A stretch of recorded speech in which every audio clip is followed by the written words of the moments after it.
Народ торжественно Христа встречает.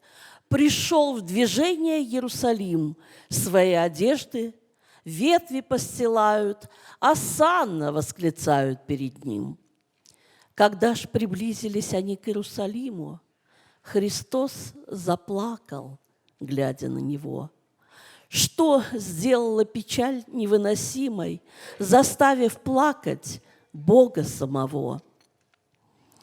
Сияя разноцветными огнями, вдали величественный храм стоял. Христос же грустными, смотря очами, как будто бы его не замечал. «Учитель, посмотри, какие здания, какие камни здесь и красота!» Но слезы за любимое создание на землю падали из глаз Христа.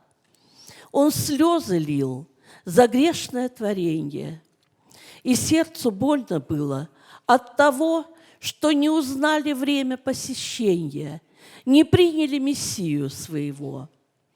Сегодня 21 столетие, но продолжает слезы лить Христос о том, что так беспечны его дети, они божественных не видят слез, а он стучит, спасение предлагая, в его руках прощение и любовь, и жертва за творение дорогая, его пречистая святая кровь.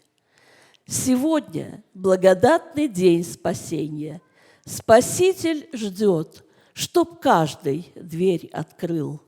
И важный день Господне посещения узнал и ни за что не пропустил. Аминь.